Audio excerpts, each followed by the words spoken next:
Hi everyone and welcome to part 2 of my what dividend paying stocks to buy in 2021 and beyond. If you want to see part 1, it looks like this and I'll link it in the description. Also, I created a dividend paying ETF video if you're interested and I'll also link that in the description. Lastly, I created a 4-part ETF series for creating beginner portfolios. If you're new to investing and you don't know what stocks or ETFs to pick, I created 4 separate videos to kind of give you a beginner guideline. Going right into this video, I'm going to be choosing monthly dividend paying stocks. The previous video, part 1, was quarterly dividend payers. I'll be specifically choosing REITs. A little background on myself, if you don't know, I'm a chartered accountant in financial reporting. In going more specific in financial reporting, I specialize in REITs. So a lot of the REITs that have headquarters in Toronto, I've either worked for or I've consulted on. So this is, I consider it my specialization, I guess. This will be a long video and I'm hoping not to get too deep into REITs because it'll be 30 minutes and I'm trying to cut it down. I'm going to try to pick 2 of my favorite REITs compared to one, just to let you know, one not so good REIT, just to give you a comparative. If I show you a financial number, you don't know if it's good unless I show you a company that's doing not so good. Now, this other company, I have a few friends that work there. I'm not saying it's a bad company. It's just something that I wouldn't invest in right now. Giving you a little bit of a background on REITs, it is a real estate investment trust. A trust is not a corporation. A trust is a flow-through entity where they earn income and they pay out 100% of their taxable income to these shareholders. So this allows the trust not to pay any tax, but they have to pay out all their income. Any excess will be called return of capital on your slip. Now, at the end of the year, if you're doing your taxes, if you invest in REITs, you'll get something called a T3. These are due March 30th. And you'll notice it says distribution, because REITs pay distributions, not dividends, but I'm going to call it the same thing. If you invest in corporations like TD Bank or Enbridge, you'll get a T5. And you notice here it says dividends. A T5 is due end of February. So you'll get your slips at different times. So keep that in mind come tax season. Giving you a little bit more information about REITs, in order to meet the REIT status or the qualification, 90% of their income has to be from rent or interest. So if you're wondering why they don't delve into other businesses, why they don't manage properties or sell more properties for gains, keep in mind they're pretty locked in a narrow window where 90% of their income has to be from rents or interest, or they might lose that REIT status, which is a pretty big deal because then they'll have to pay tax within the corporation. Going to my first choice, funny I say choice, my first pick is Choice Properties REIT. If you want to find it on Questrade, you'll type chp.un.to. So .un, this is the little nuance if you're searching for it. Choice Properties on the TSX. It is $14.66 per share. They pay monthly dividends and the current yield is 5.07. If you want, you go to their website, find their investor section, click on financial reports. We'll be looking at their second quarter report, which was released just a few weeks from making this video. Jumping right into it, I'm going to be comparing them to Slate REIT. Not saying anything bad about Slate, but this is an example of a REIT not doing so well compared to a REIT that I do think is going well. A little bit of nuance when it comes to REITs. I don't think financial statements are useful pieces of information when judging a REIT's performance, and I'll show you why. If we go to the income statement, the biggest issue, the reason why I think the income statement is not relevant for REITs, right here. Adjustment to fair value of investment properties. If you look at 2020, it looks like they made, let me zoom in, hopefully everyone can see this. It looks like they lost $352 million. If we go to 2021, it looks like they made $327 million. Now, these are unrealized gains and losses in their investment properties, but this shouldn't be a big deal because they're not in the business of flipping units. They're not in the business of flipping real estate. They're in the business of rental revenue. They lease out space. So a $352 million loss seems bad, seems like a big deal, but it's fine because they're not selling it, they're leasing it out. A $327 million gain Seems like a big deal. You think the company might be doing well, but that's not an indicator of a company doing well because they're not selling it for that gain anyways. How do you expect them to pay their dividends, their distributions? How do you expect them to maintain their REIT status if they keep selling all their properties? They're in the business of rent, not flipping units. So jumping right to the very top, Choice Properties second quarter report. One of my personal let's say criteria for REITs is taking a look at their tenant mix, their portfolio mix. So here they break it down very nicely. 76% retail, 15 industrial, 8 office, 1 residential. If you were to guess which industry would be doing the worst during a pandemic, who would be more likely to reduce their space or give up their lease?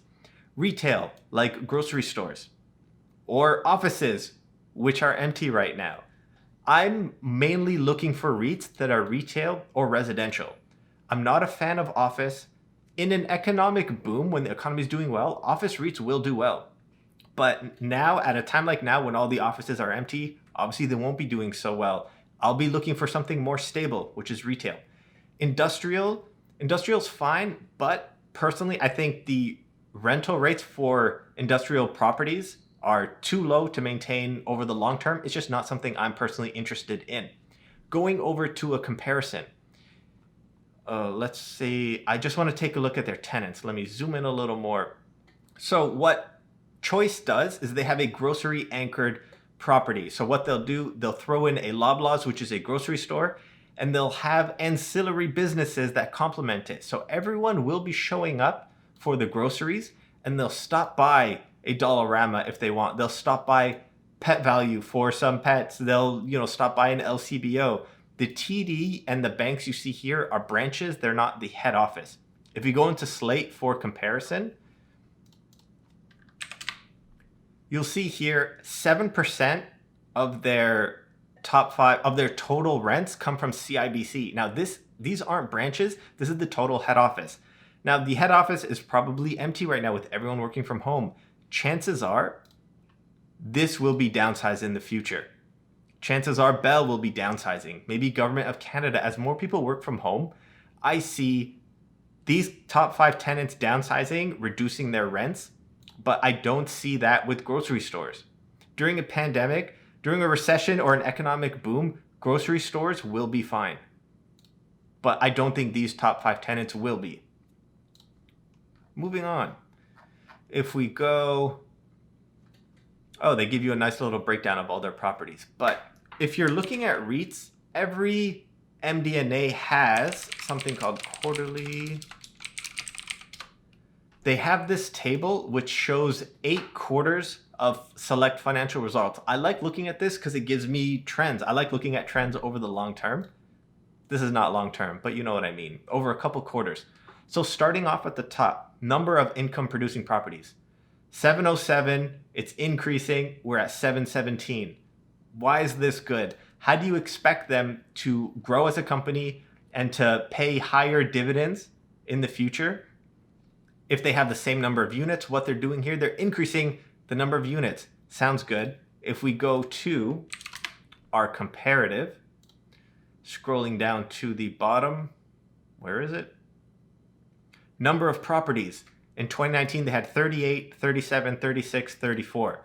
So if you were to judge who has a more stable dividend, who would be more likely to increase their income, increase their dividend in the future? The company with the reduced number of properties or the one with the increasing number of properties? GLA, gross leasable area, is not important for us. Occupancy. What percentage of their space is being leased up? Take a look at the past 8 quarters. This is incredibly high, starting from 97.8%, 96%. Now, if you're looking at this as a standalone measure, you don't know if that's good. So we compare to our other company, where look at the very bottom. You know what's funny? In a table, you put your best figures at the top, and if something not good, if you want to kind of hide, you put it at the very bottom. Maybe I'm reading too much into it, but occupancy. Consistent occupancy, but consistently low. So right now in Q2 2021, they have 83.6%. So that means they have 16.4% vacant space. That's hundreds of thousands of dollars, I'm guessing, per month that they're missing out on. So consistently low occupancy because they're an office REIT, and this is consistently high. Let's move on. Another reason why I guess the net income number is not important in my mind for REITs, look at the variance. So they go from negative 210 million, 3 months later, positive 293 million. This is mainly driven by the fair value numbers.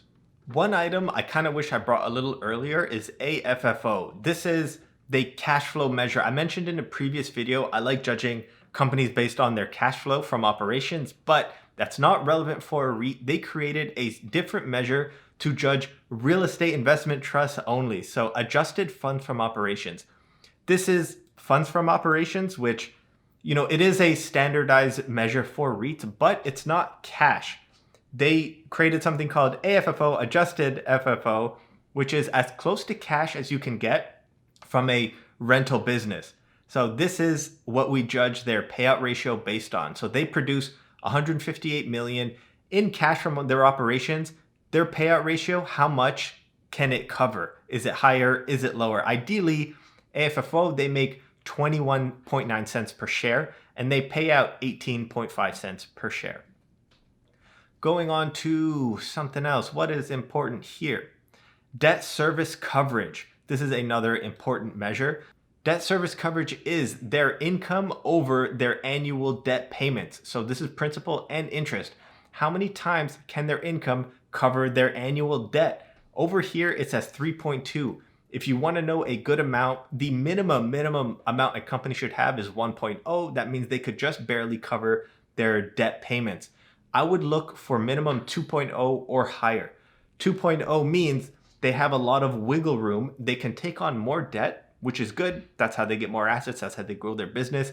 Or they can survive an economic crisis. If another pandemic happens, a company with a 3.2 debt coverage, their income can go down and they'll still be able to pay off their debt. Now let's compare this to something slightly worse, 1.6. This means they can cover their debt, obviously, because it's above 1.0, but can they take on more debt? Not really. Can they survive, their more reduction in tenants and income going down? Also, probably not. Yeah, that's probably everything I wanted to say on choice. One thing we should look for, when I say a dividend is stable, it looks stable these past 8 quarters, but they cut their dividend from 20 cents a month to 10 cents a month. And if we look at their payout ratio, it looks good. This is great. 58.8 means they have room to grow, but it's only like this because they cut it by 50%. And now without increasing their income, without increasing their distributions, their payout ratio is going up because their income, their AFFO, is going down. So not saying this is a red flag, but something to look out for. An increasing payout ratio without increasing their distributions. I wonder if we find their payout ratio here. AFFO payout ratio. There we go. I don't know why they didn't show us. I could have done this calculation myself, but a payout ratio, they did have 98% last year, but again, pandemic, everyone's losing money. I understand. If we think of 2021 as a more stable period, 85% means they have a lot of room. This is it does seem like a good, safe dividend. Again, I hope I mentioned this before. I think their dividend is safe only based on the information they gave me. The reason why I'm not going to recommend RioCan. RioCan, I think the CEO stated their dividend was safe when the pandemic happened, and then 3 months later, they cut their dividend by 30%. So I can only tell you what I see on the reports and what the CEO says and what their news releases say. So if they say their dividend is safe, I say it's safe. And sometimes we can be wrong. Sometimes we can be deceived. Let's move on to my second choice, which is Smart REIT. Shout out to Smart Center's REIT. Whoever created this cover page should get a raise. So I really like the way it looks. It looks very similar to the Mockingjay from the Hunger Games. But that's besides the point. Maybe I'm reading into it too much. What I like about Smart REIT is that they were one of the first, they were increasing by like 10% their distributions per month when I owned them. They started paying dividends in 2002, but they weren't consistently paying until 2003. They've been increasing. I think they started increasing 2014. Let's take a look. Yeah, so 2014, you see, went from 12.9 cents a month to 13.34. And then they ended up, 2020 was the first year where they didn't have an increase, which is fine. But if you look from just a couple years ago, it's up, I think, 15-20%, which is great. It doesn't matter that they're not increasing their dividend yield right now during this pandemic, the crisis. I understand, it's fine as long as they can still pay it. They wouldn't increase if they didn't think they can pay it. If we go here, just if you want to know how to find it, the ticker is sru.un.to, Smart Centers on the TSX. They are currently at $30.16 per share at a yield of 6.15. They are almost back at their pre-pandemic highs. I think they were at, it looks like they were at 33 per share, and now they're back at 30, so still has some room to catch up, still has some room to grow. If you want to know, I wonder, did they have a drip? Okay, so I just answered my own question. As of March 2020, they suspended their drip, so you can't register with the company. But if you want a synthetic drip with Questrade, I'll show you how to calculate it. So 30, this is the share, and the yield divided by 12. So you would need to invest $5,900 to be eligible for Questrade synthetic drip. You have to get one share per month in order for this to work. Otherwise, you'll get the cash. So if you invest $5,900, your yield is 6.615. You'll get $362 per year, which is $30.24 per month, which is more than the current share price. So you'll get one free share per month if you were wondering. Going over to Smart REIT. So the reason why I'm going to keep this a little short is because this is their first quarter report. Their second quarter report comes out in a few days. So this isn't as relevant, but hopefully the information I give you, you can go into their investor relations section, click on financial reports, and you should see here their second quarter report, and you can judge for yourself. Let's break down a few items. Let's go right into their quarterly information, quarterly reports.